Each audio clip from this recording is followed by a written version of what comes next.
إشارة جديدة وميلاد ولا يعلم الإنسان في أي التواوين كتب ولا في أي الفريقين لسان.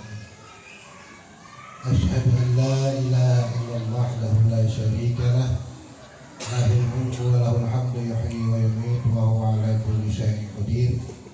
وأشهد أن سيدنا وحبيبنا وشفيعنا ومولانا محمد الصفي عن كل خلق وحبيبه وسيد أسبيائه وخاتم أنبيائه المحصوص في مقام المحمود في الأيام المشهود الذي جمع فيه أنبيائه تحت لوائه وعلى آله وأصحابه ومن تبعهم بإحسان إلى يوم لقائه. أما بعد، قال الله تعالى في كتابه الكريم وهو أصدق القائلين: بسم الله الرحمن الرحيم وأن لو استقاموا على الطريقة لأسقيناهم ماء غدقا. وقال النبي صلى الله عليه وسلم: من سلك طريقا يلتمس به علما سهل الله طريقه إلى الجنة. صدق الله وصدق Rasulullah sallallahu alaihi wasallam. Ma'asyiral muslimin wa zumratal muwahhidin, ashabal fadil yang sama-sama kita hormati dan kita banggakan, Hadratus Syekh Kiai Haji Atin Hayatin baru saja memberikan tausiah, cukup mendengarkan. Kalau beliau segar nanti saya serius karena memang nggak bisa segar, nggak bisa humor saya, serius belajar serius ya. Kemudian ada Kiai Muhammad Tarfi Sahibul Mahad Al-Mu'awwanah, ada Sekjen PCNU Sarif Gunarik, Adinda Sarif Gunarik. Kemudian banyak kiai ini, insyaallah. Kiai Burhanuddin, Kiai Burhan masih awet muda ternyata. Lama nggak ketemu.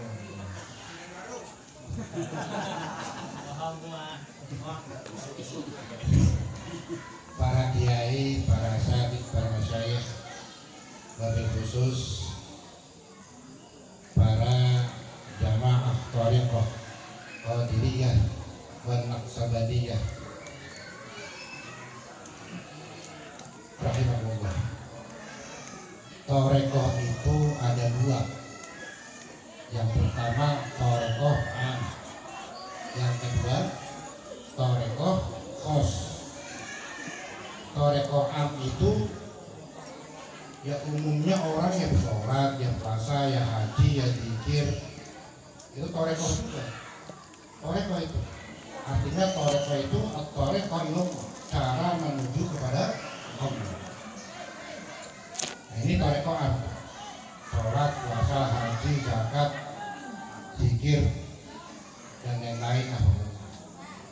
Thariqah khos ya sama saja, cuman bedanya kalau thariqah khos itu harus punya guru, mursyid. Pertama kali berthariqah siapa? Sayyidina Ali radhiyallahu anhu karramallahu wajhah. Ketika itu beliau tanya kepada Rasulullah, ya Rasulullah, kuatan kaifa sila aqrabut turuq lil husul ila Allah. Wahai Rasulullah, bagaimana cara kita cepat sampai kepada Allah itu gimana? Kemudian Nabi menjawab, alaika bimudawamati zikrullah sirran wa jahran. Kamu harus banyak zikrullah. Ini intinya semua. Makanya ketika orang berthariqah itu ada istilah talqin, ada istilah bai'at. Kalau kita nggak punya guru, terus kita zikir sendiri, apalagi dari buku, ini bahayanya apa? Ketika hatinya terbuka, pasti bingung, pasti bingung. Nah disinilah pentingnya kita punya guru. Nah, ini serius nih Pak ya, serius nih.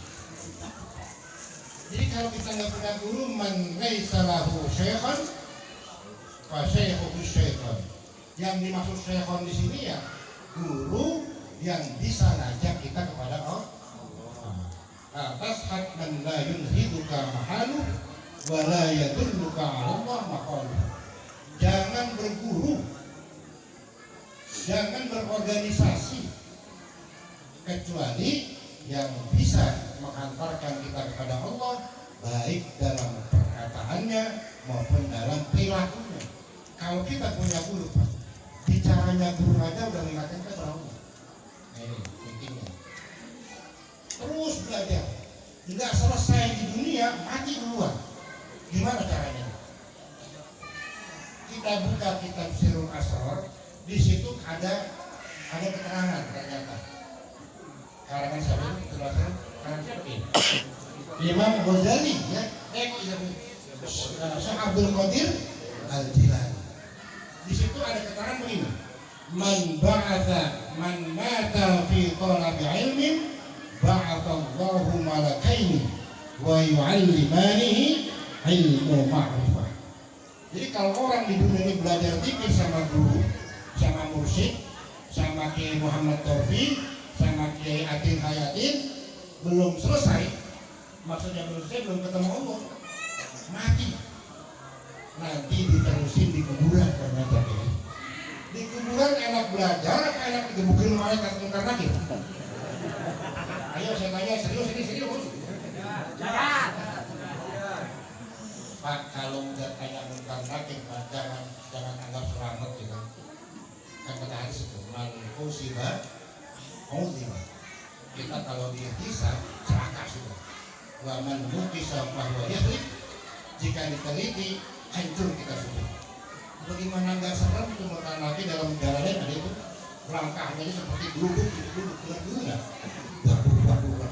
Itu langkahnya mungkar nakir. Kecutnya kalau nyambung manusia itu laksana kilat menyambar apa yang kita sama? Wah, kira-kira kita harus serba hancur jadi tepung. Sementara godamnya di jauh pintu terangkat nih, godamnya mungkar nakir itu jika digotong seluruh manusia dan jin nggak kuat. Enteng ya Pak ya? Enteng berat. Buat apa kira-kira? Buat mentung manusia, dipentung jadi tepung, jadi manusia lagi, pentung lagi. Mending belajar sama guru. Man mata fi talabi ilmin, barang siapa mati dalam kondisi belajar zikir, itu maksudnya itu.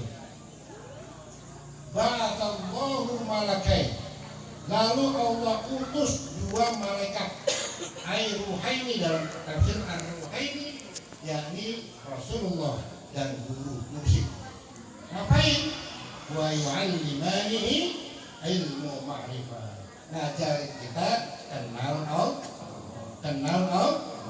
Pertanyaan, udah kenal Allah belum? Belum. Makanya Rasulullah itu diutus oleh Allah ke dunia ini. Yang pertama kali prioritas itu ngapain? Akidah. Mengenalkan konsep ketauhidan, konsep ketuhanan, konsep la ilaha illallah. Karena apa? Karena orang Mekah ketika itu, suku Quraisy itu punya paham itu paganisme. Apa paganisme itu? Menyembah berhala, menghambakan diri kepada benda mati, menyembah patung. Dia bikin roti, bikin manusia disembah sama dia, setelah disembah dia makan. Kemudian dia bikin kebun-kebunan, disembah lagi sama dia. Itu paganisme. Nah disitulah Rasulullah diutus untuk mengenalkan konsep la ilaha illallah. Sehingga dalam waktu singkat dalam sejarah itu hanya butuh 23 tahun, 10 tahun di Mekah, 13 tahun di Madinah. Ajaran Rasulullah resap masuk ke dalam kaum Quraisy dan mereka semuanya masuk Islam, iman kepada Allah. Diteruskan oleh Rasulullah, digembleng terus Sehingga dari iman meningkat lagi kepada yakin. Yakin itu ada 3, ilmu yakin, ainul yakin, hakul yakin. Udah sampai situ? Belum, naik lagi ma'rifat. Ada 3, ma'rifat bil akal, ma'rifat bil sifat, ma'rifat bil nurid. Dan naik lagi usul ilallah. Kira-kira kita gimana nih? Itu standar Pak. Makanya orang kalau nggak ngerti ilmu batin, kalau belajar toreko, nah baru iman aja ini udah ahli surga banget itu. Anggapnya udah ahli surga engkong. Ya Pak. Makanya kalau orang-orang toreko, para wali lah gampangnya, itu cerdas kan. Cita-citanya hanya satu, ketemu Allah.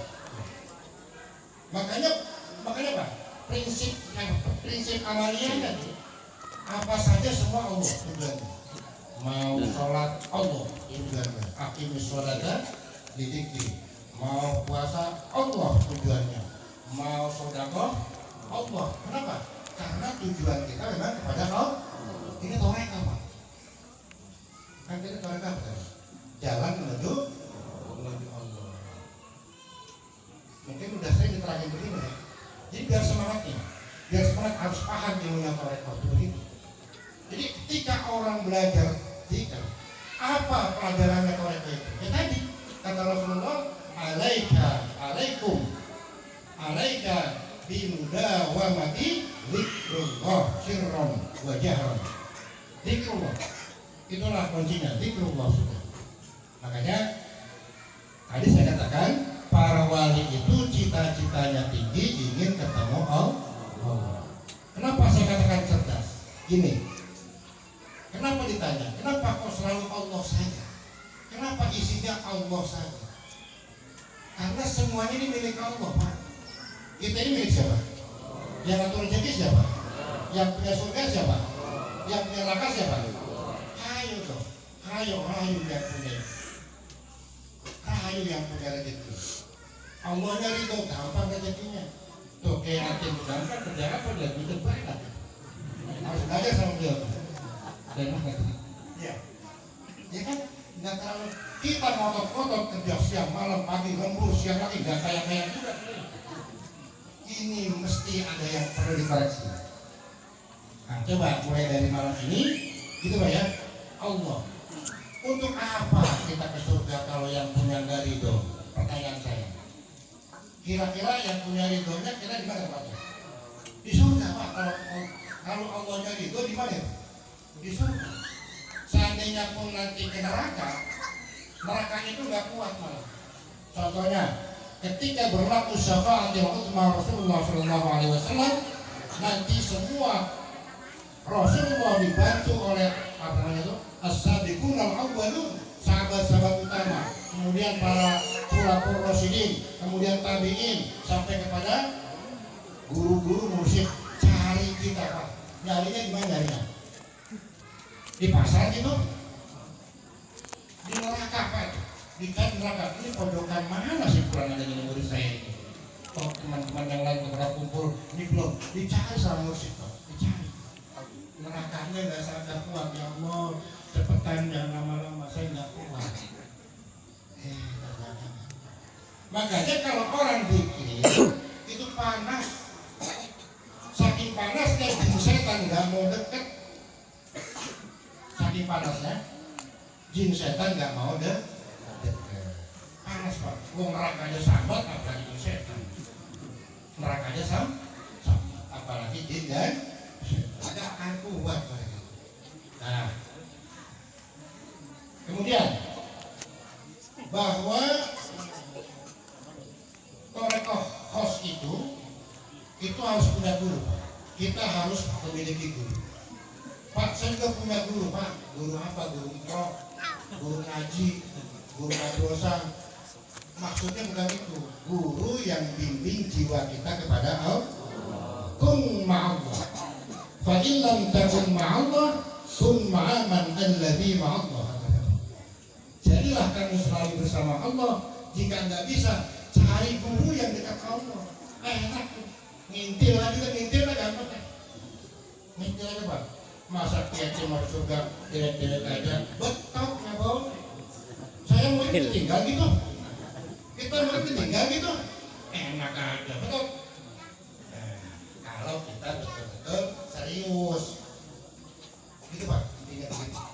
Nah, ini penting. Berapa banyak orang sekarang ini menganggap bahwa dirinya itu sudah baik. Nggak bisa belajar tasawuf dulu, belajar tarekat dulu. Sebab dalam prinsip ahli sunnah wal jamaah, ya, orang bertarekat itu dalam menyikapi apapun selalu yang dikedepankan apa?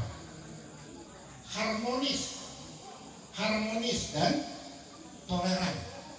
Makanya toleransi itu standar daripada Nahdlatul Ulama tasamuh.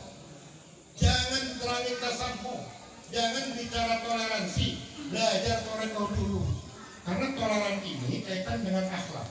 Akhlak itu kaitan dengan batin kita. Bagaimana kita berakhlak kepada manusia? Batin kita ini masih besar pengakuan. Makanya kalau dalam istilah Toreko itu isinya adalah akhlak. Ilmu akidah isinya adalah mahabbah. Toreko isinya akhlak. Ilmu syariat isinya zikrullah. Buktinya kita mau sholat perlu niatnya? Perlu, nggak niat kosong. Innamal a'malu binniyat wa innamal likulli imri'in ma nawa. Faman kanat hijratuhu ila Allah wa rasulih fa hijratuhu ila Allah wa rasulih. Nah itu enteng orang bertorekoh. Ada lagi orang yang nggak usah bertorekoh, berat. Emangnya udah nggak mau dunia apa? Nah siapa yang terangin gitu? Ustaz mana yang terangin gitu? Jangan masuk tasawuf deh. Berapa? Kenapa? Berpakaian harus yang lusuh, jelek, gaji yang harus kumel, nggak hitam kagak, merah kagak. Nah ini mesti gurunya salah nerangin. Jadi kalau orang nggak paham tasawuf, nerangin tasawuf, jadi kesannya serem. Tapi kalau orang sufi nerangin tasawuf, enteng Pak, coba bilang nggak enteng, ringan saja itu. Bagaimana nggak ringan coba ya? Kita ini dianjurkan oleh Allah suruh bekerja ya, bekerja. Wajahidu bi amwalikum wa anfusikum. Wajib, usaha itu wajib. Coba kalau kita paham tasawuf, ya kerja kita ini karena perintah Allah. Hasilnya dari Allah, nggak hasil terserah Allah. Jadi nggak ngotot. Tapi kalau orang ahli syariat, kita kerja wajib punya hasil. Nah sekarang hasilnya yang penting siapa? Bapak datang ke sini ini Bapak sendiri atau ada yang menggerakkan? Nah, jadi kan orang batin berarti ke sana. Makanya ada yang namanya imdad, namanya pertolongan Allah. Ada ijad, ada imdad. Ijad itu nikmat ada. Dulu kita nggak ada, ciptaan Allah jadi ada. Setelah ada, maka ditolong oleh Allah dengan adanya nyawa. Itu namanya imdad. Dengan adanya nyawa, Bapak bisa gerak, bisa kesini. Ini namanya fadilah dari Allah. Laula bi fadlillahi lam takun ahlan. Kalau bukan karena fadilahnya Allah, nggak mungkin ada di sini kita. Jadi orang-orang sekarang kita ada di sini ini adalah pilihan Allah. Ya kan? Ya enakan sana orang ngomong. Di mall, di sekarang kan ada banyak titik-titik orang anak muda itu gitu. Sambil ngopi. Itu kalau bukan karena karunia Allah. Karena kata Imam Ibnu Athaillah, akramakumullah bi thalathatin karomatin salat. Jadi yang namanya kemuliaan Allah, kehormatan Allah kepada manusia itu ada 3. Yang pertama, wa ja'alaka dzakiranlah. Allah maukan kita, Allah jadikan kita mau berzikir. Ini karomah paling tinggi, Pak. Lah, kalau karomah itu bukan ditembak ngebul gitu. Bukan naik kesini Mekah naik bakyak itu. Itu mah iblis lebih pintar itu. Iblis lebih pintar dari itu. Jadi karomah yang tertinggi itu menurut versinya Al-Hikam, menurut versinya Ibnu Athaillah Sakandari, wa ja'alaka dzakiranlah. Allah maukan kita berzikir. Allah jadikan kamu orang yang berzikir. Kemudian setelah kita berzikir, wa ja'alaka madhkuran bih. Kemudian Allah jadikan kamu terkenal. Nggak penting di dunia terkenal, nggak penting lah. Di dunia terkenal mahal Pak. Pengen shooting TV bayar masuk gennya. Kita pengen tampil di TV bayar Pak. Coba, saya pernah ditawarkan Kompas TV, Pak Kiai, mau nggak itu selama Ramadan bikin vlog gitu untuk berapa? 5 miliar sebulan. Ceramah itu ceramah 5 miliar Pak. Ngapain saya bilang, nggak mau saya. Gak tujuan kita itu. Tapi ya akhirnya tetap para dai-dai Nahdlatul Ulama ya banyak bermunculan di mana-mana. Itu dasarnya bukan karena nafsu kita ingin tenar, tapi Allah maukan kita tenar. Apalagi orang zikir terkenal di bumi, terkenal di langit. Sebab nanti ketika Allah cabut nyawa kita, itu malaikat penjemput sudah ladang. Harumnya luar biasa kalau orang ahli zikir. Naik ke langit dunia. Di situ semua berharum, jutaan malaikat semua mendoakan kita. Sampai kepada Allah, catat indigin, catat sebagai ahli surga. Tapi kalau orang yang jelek akhlaknya, orang kafir, ketika meninggal kayak apa susahnya, dibawa baunya minta ampun, malaikat semua melaknat, mencaci semua. Makanya kalau kita orang meninggal nggak usah diomongin ya. Cukup dengan cukup kelakuan di dunia itu sudah cukup ya. Kan kalau orang udah meninggal dunia itu ya apa itu? Doakan antum syuhada Allah fil ardh. Kita semua jadi saksi Allah di muka bumi. Ahlul khair. Gampang Pak ya? Apakah dia ahlul khair? Gampang itu. Apakah mengkaitnya orang baik? Pasal saya itu saya bilang orang senjata. Khair aja. Karena kata Nabi antum syuhada Allah fil ardh. Ini menjadi saksi Allah di muka bumi. Nah, jadi enteng Pak. Kita punya guru enteng. Apa syaratnya? Khidmatur rijal. Khidmah saja. Sababul wisol. Sampai kita kepada Allah. Sholatnya biasa, sodakonya kagak punya duit, sodako, malas juga kerjanya. Tapi sama gurunya itu luar biasa, khidmahnya luar biasa. Maka tetap orang yang batinnya selalu tersambung pada gurunya luar biasa, bahagia. Maka beruntunglah kita yang ada di sini Pak ya. Semuanya orang bertoreko semua Pak ya.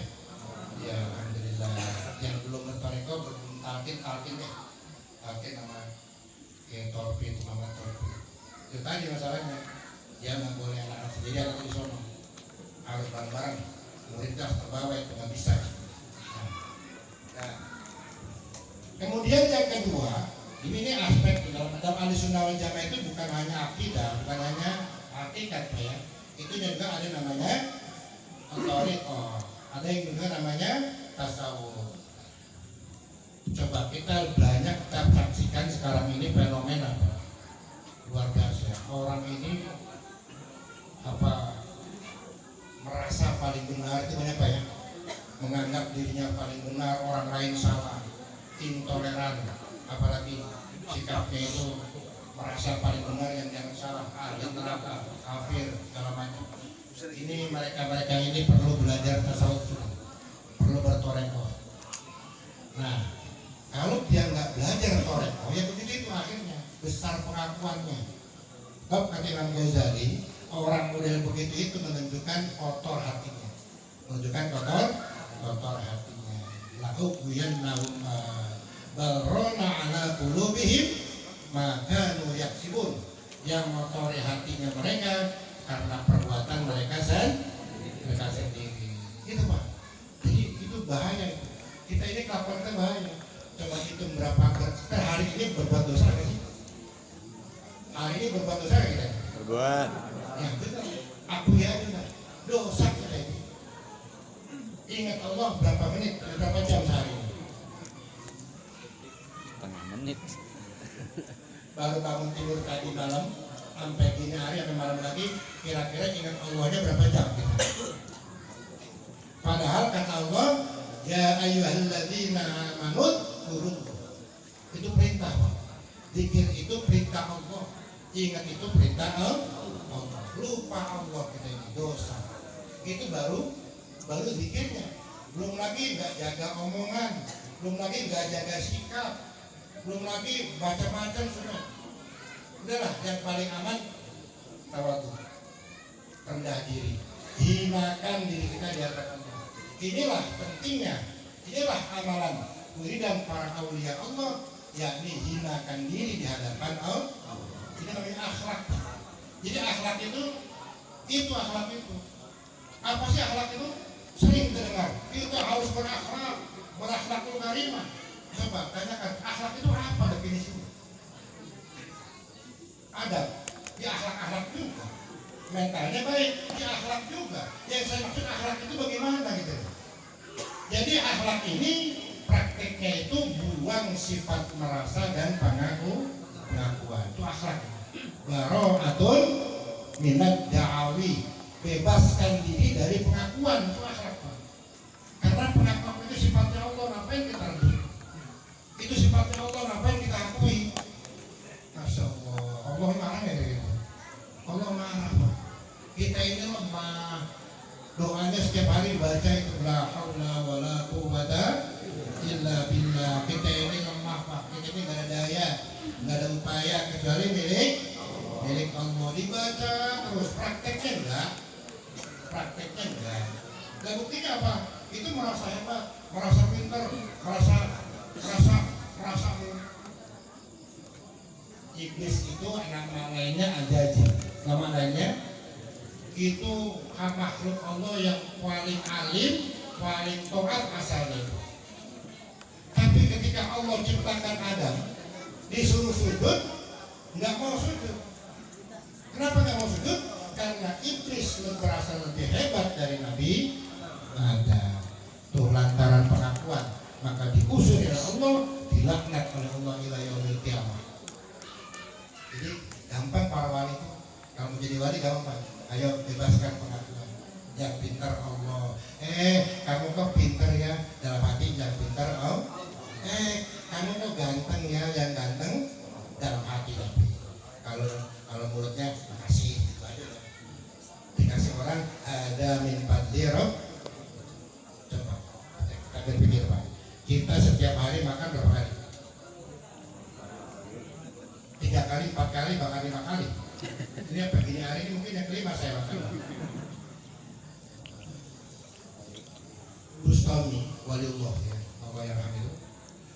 Ketika makan Pak, ketika makan itu selalu berpikir, Allah maha baik kamu.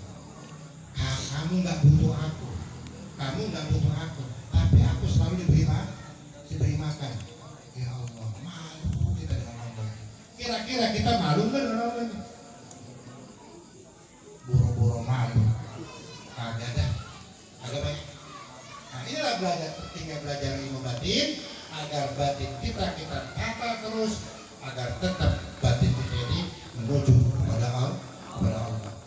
Seperti itu Pak. Suatu ketika ada seorang abid, kalau berjalan awan selalu mengikuti Pak. Awan mengikuti, wali. Di seberang sana ada perempuan hina, pelacur. Tapi perempuan itu ingin bertobat, cuman jalannya bingung. Kemana ini tobatnya? Dia tahu, oh Mbah Wali itu, saya akan menemuinya. Suatu ketika bertemu di jalan, ini Mbah Wali. Akhirnya pelacur tadi mau datengin, mau salaman sama Mbah Wali. Akhirnya Mbah Walinya nggak mau disalami. Kenapa? Karena dia adalah wanita hina. langsung Allah turunkan wahyu kepada Rasulullah SAW. Katakan Muhammad, aku telah memaafkan pelacur itu dan aku tidak memaafkan kepada siapa? Ulama atau wali tadi. Akhirnya awannya pindah ke pelacur tadi. Jadi kiai merasa kiai banget, yang lain salah, merasa ulama orang lain salah. Nah, inilah pentingnya kita belajar tasawuf, kita bertoreko agar kita selalu bebaskan diri dari sifat merasa dan pengakuan. Mumpung kita masih hidup di dunia, Pak. Kalau udah sono, ya. Nah, makanya penting saya katakan bahwa para aulia Allah itu la khaufun 'alaihim wa la hum yahzanun. Kenapa para wali itu nggak ada rasa sedih, nggak ada rasa susah, yang ada senang aja wali Allah itu? Karena jiwanya sudah asik bersama Allah. Nah, kalau kita kan belum asik dengan nafsu kita sendiri, pengen ini, pengen punya motor satu, pengen punya mobil satu, pengen dua, pengen mobil, pengen rumah tambah lagi, lama-lama istri. Nah, ini kita ya. Sampai akhirnya Allah sumpah dengan tanah mati. Ngapain kita ini selalu diperbudak oleh hawa nafsu. Nah, ini kan malam ini kan manakib, jadi akhirnya ceramahnya isinya ini dulu dah.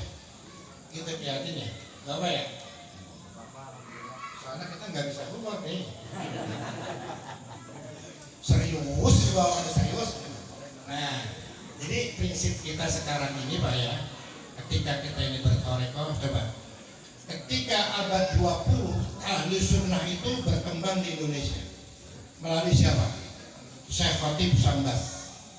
Beliau adalah ulama Nusantara yang mentradisikan paham ahli sunnah wal jamaah. Orang mana? Orang Sambas, Kalimantan Barat.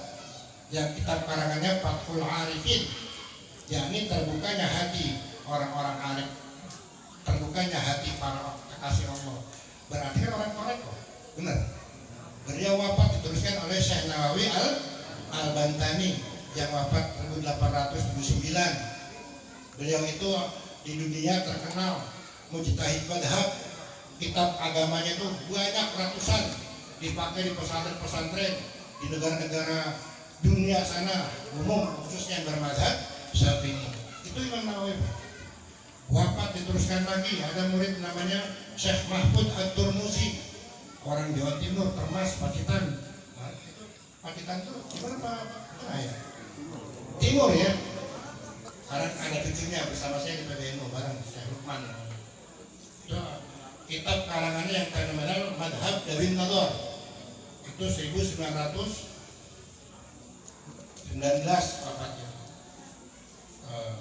Ya kalau nggak salah Pak ya. Itu kitab karangannya itu Madhab Dawin Nador. Sampai sekarang dipakai di Al-Azhar Mesir, Kairo. Wafat diteruskan lagi oleh siapa? Oleh Khalil Bangkalan, Al-Bangkalani 1925. Beliau itu ahli gramatika Arab. Semua di waktu itu kiai-kiai di Jawa itu semua merujuk kepada Syekh Khalil Al-Bangkalani, termasuk pendiri Nahdlatul Ulama. Siapa? Iya. Syekh Hasyim Asy'ari berguru ke Syekh Khalil Al-Bangkalani. Beliau wafat diteruskan oleh Syekh Zaini Muhammad Dahlan Al-Qadiri. Kalau orang di Solo itu pernah ke Afrika itu Pak, Syekh Zaini Dahlan itu dianggapnya orang Irak, orang Al-Qadiri. Padahal Kediri berarti Jampas Kediri. Syekh Zaini Muhammad Dahlan itu orang Jampas itu. Kitab karangannya Sirajul Talibin, fenomenal itu. Kemudian diteruskan oleh Syekh Hasyim Asy'ari, ada Syekh Asbuto, kemudian ada Syekh Abdul Karim Nirboyo, Syekh Bisri Samsuri, dan sampai kepada kita sekarang ini. Itulah yang mentradisikan ahli sunnah wal jamaah, semuanya orang-orang torekoh, orang-orang sufi. Maka tahun 80 saya ketemu dengan Mursyid Mbah Abdul Jalil Mustaqim memprediksi Indonesia nggak mungkin bisa diprediksi. Kenapa? Karena Indonesia masih banyak walinya, banyak yang zikir, banyak yang meneruskan prinsip para wali songo. Nah ini kan penerus semuanya. Tampangnya nggak keren-keren banget, penampilan juga nggak indah, nggak keren gitu kan. Tapi mereka inilah sebab dunia tetap masih keren.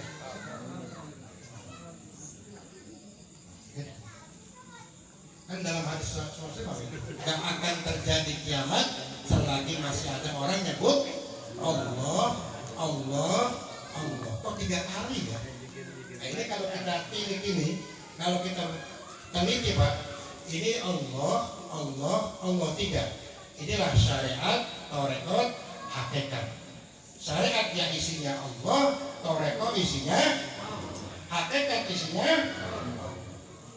Kalau masih ada yang mengamalkan ini, masih banyak orang yang mengamalkan tarekat, gak akan kiamat. Indonesia aman sudah. Kenapa? Karena para wali itu diibaratkan ilmunya itu laksana lautan. Kalau ada orang yang merasa benar, ada orang yang tukang bohong, ada orang yang punya kapling surga, ada orang yang tukang bid'ahin beginian ini bid'ah ini Pak, ahli neraka semua. Bid'ah ini begini. Itu diibaratkan sampah. Kalau sampah masuk ke lautan, kira-kira lautannya berubah nggak? Nggak berubah. Jadi nggak usah khawatir. Saya nggak khawatir, saya dari dulu santai saja saya. Mau lagu apa kalau gila. Karena tahun 80-an saya udah dikasih kunci sama musik saya. Tolong aku. Saya ini Sadiliyah Qadiriyah. Kalau Sadiliyah Qadiriyah tahun 82 untuk beat. Mungkin Bapak masih belum bisa kencing ya. 82 udah mondok sama. Disuluk saya di sana. Di Petak namanya. Petak itu pesulukan Toreko Agung. Petak itu pesulukan teknya Toreko hanya Agung. Sadiliyah Qadiriyah. Ya. Nah di sini Qadiriyah Naksabaniyah. Yang keluarga sudah jelas. Jadi nyambung Pak, nyambung. Nah karena kita nyambung, makanya ngomongnya enak aja saya. Tapi kalau kemarin di Bogor, saya ngomong gini, ngantuk Pak, nggak pada paham. Nggak semangat saya terangin gini. Ngantuk ya Allah. Kemarin Bogor. Ya bahasa itu. Ayo, kami toreko.